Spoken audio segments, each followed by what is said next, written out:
हमारा बेटी को ना नौकरी चाहिए नहीं चाकरी चाहिए, कुछ नहीं चाहिए, बस उसका किडनी निकाल करके उतना ही पैसा चाहिए, किडनी निकाल कर करके चारों को हमारा बेटी को पैसा मिल जाना चाहिए। पप्पी ऐसा है कम से कम एक परवस्ती कर दो तो माइक नौकरी दिला दे तब न रहते। एक ब्याह शादी सब कुछ पढ़ाई लिखाई बहुत अच्छा रहे लड़का एक पापा। पहला गोली वो अपराधी चलाया था उसी समय पकड़ लिया गया होता तो शायद जो है चंदन की मौत नहीं होती। दूसरा गोली चलाया उसी समय पकड़ लिया गया होता, 1 किलोमीटर 2 किलोमीटर के अंदर पकड़ लिया गया होता। इन लोगों से सवाल पूछना है पूछिए, जितना भी टांग खींचना है खींचिए, जितना भी निगेटिव खबर दिखाना है दिखाइए, लेकिन हो सके तो किसी का मदद करने का प्रयास कीजिए। धरती पर सिर्फ दो ही जाति है, गरीब और अमीर। अमीर के लिए सारा सिस्टम कानून सबका दरवाजा खुला हुआ है और गरीब के लिए सब कुछ बंद है। भैया बहुत शांत स्वभाव के आदमी थे और उनसे आप गुस्सा से बोल देते ना तो वो खुशी से अपना रास्ता दूसरा नाप लेते थे। क्या गुनाह है? ये लोग पाकिस्तानी हैं, ये लोग आतंकवादी हैं, ये लोग नक्सलवादी हैं। क्या गुनाह है इन लोगों का? क्यों इन लोगों ने खो दिया अपना सहारा?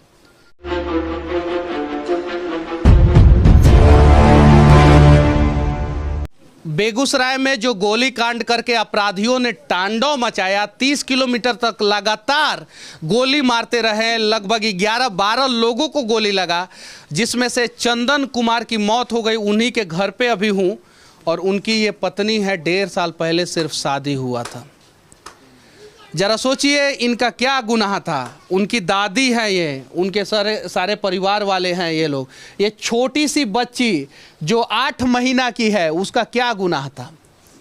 अब इस परिवार को सहारा कौन देगा? हाँ, राजनीति तो होगी, बेगूसराय बंद किया जाएगा, कभी सत्ता पक्ष विपक्ष को बोलेगा दोषी ठहराएगा, कभी विपक्ष जो है सत्ता पक्ष को दोषी ठहराएगा।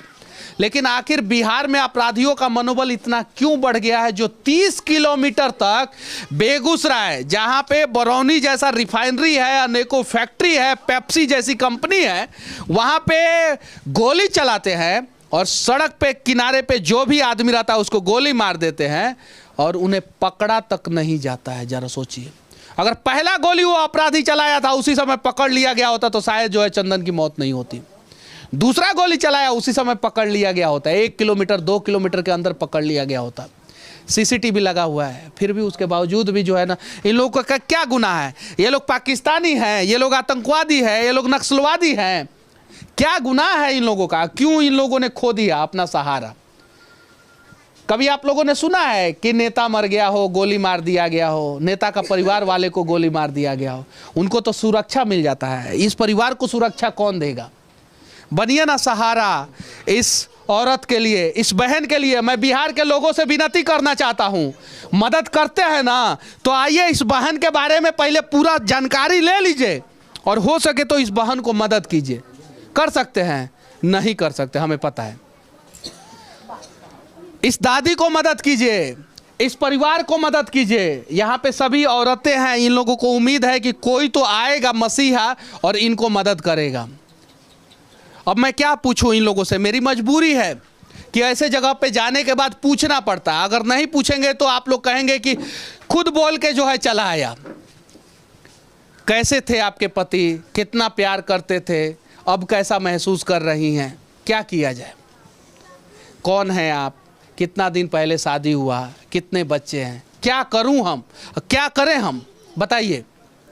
अगर आप लोगों के अंदर इंसानियत होता तो शायद जो है प्रशासन से पहले जो है बिहार के लोग जो है अपराध की घटनाओं पे लगाम लगा देते।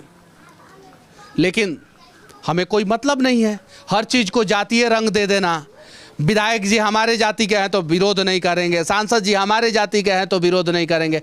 अरे धरती पर सिर्फ दो ही जाति है, गरीब और अमीर। अमीर के लिए सारा सिस्टम कानून सबका दरवाजा खुला हुआ है और गरीब के लिए सब कुछ बंद है। सोचिए। क्या नाम हुआ चाची आपका? कविता कुमार। अच्छा, चंदन कौन थे आपके? चंदन जमाई भी। जमाई थे? हाँ। अच्छा, कितना साल उम्र था उनका? उसका 30 साल। 30 साल। हाँ। अच्छा, आपका क्या नाम है दीदी? रानी। अच्छा, आप लोग चाहती क्या हैं? चाहते हैं सर, सीएम साहब से यही चाहते हैं, हमको सरकारी जॉब चाहिए मेरे ननद के लिए। और यही चाहते हैं, मेरे बच्चा का भविष्य चाहिए। पति को प्यार तो कोई दे नहीं सकता है, लेकिन जॉब चाहिए, मेरे नए के सहारा चाहिए, यही चाहते हैं। कितना साल पहले इनका शादी हुआ था? 1.5 साल हुआ है शादी का। सिर्फ कितने बच्चे हैं? एक लड़की है। सिर्फ एक ही बच्चा है। हाँ। आप कौन है? हमें मामा छिए नहीं सजा एकरा करबो तो हमरा रुपया की होते, हमें केना के जीबै बचबै, एकरे बल से हमहूँ बचबै। सब मिल के समाज अपन मिल के सहारा एकरा दहो, नौकरी दहो, बच्चा के दहो। अब इस बच्ची को कौन पढ़ाएगा, जरा सोचिए। ये छोटी सी बच्ची जो है 7-8 महीने की है, देख सकते हैं। इसको पता भी नहीं है कि इसके पिताजी का साया जो है इसके सर से जो है उठ चुका है। क्या पप्पी ऐसा है, कम से कम एक परवस्ती कर देवे तभी माय के नौकरी दिला देवे तब न रहते। एक ब्याह शादी सब कुछ पढ़ाई लिखाई बहुत अच्छा रहे लड़का। एक पापा केकरो से बोले नहीं रहे जोर से, तते अच्छा रहे। हाँ, कम ब्याज ले रहे पर डिपेंडिंग बैक्टीरिया। जरा सोचिए, अगर इनका आवाज़ किसी बहरे को नहीं सुनाई दे रहा होगा तो मैं माफ़ी चाहता हूँ। बनिए ना इन गरीबों का आवाज़, बनिए ना इन गरीबों का सहारा। किसने रोका है? यहाँ पे बहुत सारे लोग आए हैं और बहुत सारे लोग आए थे और आएंगे भी। उम्मीद बनिए ना, मदद कीजिए ना, क्या पता आप एक आदमी का ज़िंदगी बदल सकते हैं। प्रयास कीजिए कि एक किसी भी बेसहारा का ज़िंदगी बदलने के लिए प्रयास कीजिए। और क्या गलती था? अपराधी को जल्द से जल्द स्पीड ट्रायल कोर्ट में सजा दिया जाना चाहिए और 1 महीना के अंदर अंदर सजा हो। सब प्रकार का सीसीटीवी कैमरा लगाते हैं। कैसा सीसीटीवी कैमरा लगाते हैं? कम से कम हजारों सीसीटीवी कैमरा लगा हुआ है। किसी भी तो सीसीटीवी कैमरा में अपराधी का चेहरा आना चाहिए। और बस उम्मीद है कि बिहार के जितने भी मीडिया बंधु हैं, आइए, जितना तहकीकात करना है कीजिए, जितना पड़ताल करना है कीजिए, जितना भी इन लोगों से सवाल पूछना है पूछिए, जितना भी टांग खींचना है खींचिए, जितना भी निगेटिव खबर दिखाना है दिखाइए, लेकिन हो सके तो किसी का मदद करने का प्रयास कीजिए। बस इतना ही विनती करूंगा। इस परिवार का कोई भी गलती नहीं था। 30 किलोमीटर में 7 थाना आता है। सातों थानों लापरवाही के कारण कोई अपराधी को नहीं पकड़ पाया। चंदन कैसा लड़का थे? सर, पूरा समाज उनके लिए रोया। और कैसा थे पूछिए, किसी से झगड़ा का मतलब सिर्फ और सिर्फ गरीब और अमीर होता है। जाति मत समझ जाइएगा लोग, धर्म मत समझ जाइएगा लोग। आप लोग जब तक जाति और धर्म में समाज को बांटते रहेंगे तब तक इस प्रकार का घटना घटते रहेगा। कैसा लड़का थे चंदन भैया? बहुत शांत स्वभाव के आदमी थे और उनसे आप गुस्सा से बोल देते ना तो वो खुशी से अपना रास्ता दूसरा नाप लेते थे। किसी से झगड़ा उगड़ा होता है? अभी किसी समिति थे चंदन भैया, पंचायत समिति रह चुके हैं। इससे पहले समिति रह चुके हैं। जो भी कोई आया है हमारा बेटी की ज़िंदगी के बारे में कुछ नहीं बोला है, और जो भी बोला है वो होगा या नहीं होगा वो कोई लिखित नहीं है। दूसरी नंबर, जो हमारे बेटी को विधवा बनाया है, वो यदि बदमाश पकड़ा जाता है या पकड़ा गया तो उसको किडनी बेच कर करके हमारा बेटी को सहारा के लिए पैसा मिल जाना चाहिए। बहुत बड़ी बात इन्होंने बोला है।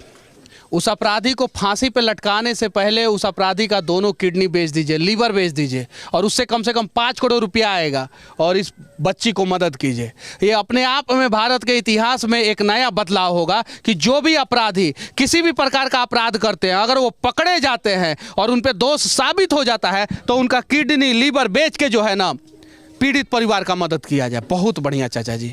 किसी नेता के आगे फिर हाथ फैलाने की जरूरत नहीं पड़ेगी और फिर कोई अपराधी जो है ना अपराध की घटना को अंजाम देने से पहले 10 बार जरूर सोचेगा 100 बार सोचेगा। अपराधी नहीं करेगा, सोच लेगा कि मेरा बेटी का शादी 1.5 साल पहले हुआ था और आज जो है अपराधी के वजह से विधवा हो गई है। 8 महीना का बच्चा है। जरा सोचिए, बस भारतीय न्याय व्यवस्था में कुछ सुधार किया जाए और इस प्रकार की अपराध की घटना को अंजाम देने वाले का किडनी लीवर बेच दिया जाए। हाँ, हमारा बेटी को ना नौकरी चाहिए नहीं चाकरी चाहिए, कुछ नहीं चाहिए, बस उसका किडनी निकाल करके उतना ही पैसा चाहिए, किडनी निकाल कर करके चारों को हमारा बेटी को पैसा मिल जाना चाहिए। चलिए, एक मैं विनती करना चाहता हूँ आप लोगों से। आप लोग चंदन के घर पे आए हैं, आधे से अधिक लोगों के मुंह में गुटखा है। जिसके मुंह में है वो समझ जाएगा। जिसके मैं किसी का चेहरा मैं नहीं दिखाना चाहता हूँ, छोड़ दीजिए लोग। चंदन की मौत गोली से हुई है, आप लोगों की मौत कैंसर से हो जाएगी। छिपने की जरूरत नहीं है। मैं आप लोगों के लिए बोल रहा हूँ, बस प्रण लीजिए लोग। कोई पिता अगर गुटखा खा रहा है तो उसका बच्चा खाएगा, कोई बच्चा खा रहा है तो वो गलत कर रहा है। मैं विनती करना चाहता हूँ, बाकी आपकी मर्जी है।